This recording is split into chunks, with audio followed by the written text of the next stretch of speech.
Did you know that you are the most mysterious person you'll ever meet?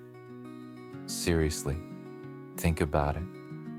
You spend every second of your life with yourself, and yet, how well do you actually know who you even are? You know your favorite coffee order. I'll give you that one. But do you know your fears, your patterns, your shadow? We have an entire industry dedicated to telling us who we are. Personality tests, zodiac signs, stupid quizzes that tell you which Stranger Things character you are based on your choice of sandwich. But here's the problem. None of those things actually are you. The yogis knew this a long time ago. They called the practice of figuring yourself out Svadhyaya, self-study, and they treated it like a daily workout for the soul. Because if you don't study yourself, someone else will do it for you. And trust me, that person will probably be an algorithm. East and West have been having this conversation for centuries. In the West, we have Socrates and the Oracle of Delphi telling us to know thyself. In the East, we have the Upanishads, Zen masters, and yogis, saying essentially the same thing, except they'll make you sit in silence for 10 hours first, just to prove how little control you actually have over your own mind. Western philosophy might write you a long essay. Eastern philosophy will hit you with a koan like, "What is the sound of one hand clapping?" And now, you're awake at 2 a.m., wondering if you even exist. Here's the thing nobody tells you. Self-study is kind of terrifying.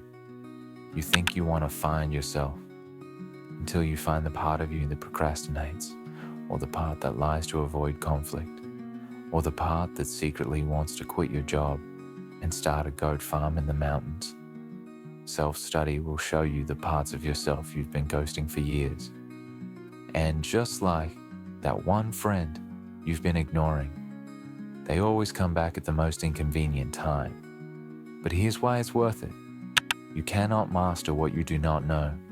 If your mind is a wild horse, Svadhyaya is learning the horse's name, where it likes to wander, and why it keeps running off every time life gets hard. Once you know its patterns, you can guide it. Not control it through brute force, but guide it with understanding. Self-mastery is not about building a perfect identity. It's about removing everything that isn't true. It's the process of looking at your life and asking, did I choose this? Or did it just happen to me? The beauty is when East and West meet on this. West gives us tools to analyze ourselves. Journaling, therapy, philosophy, psychology. East gives us tools to experience ourselves. Meditation, mantra, breathwork, contemplation. Together they say, stop outsourcing your identity.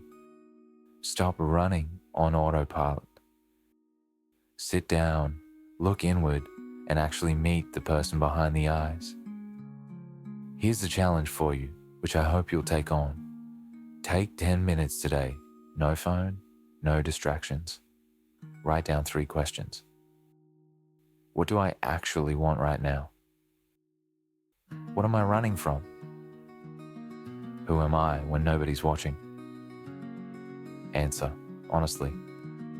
If you do, congratulations. You've just done more self-study than most people do in a year. Self-study isn't a one-time thing. It's not a weekend retreat or a personality test. It's a lifelong conversation with yourself. You don't find yourself once and for all.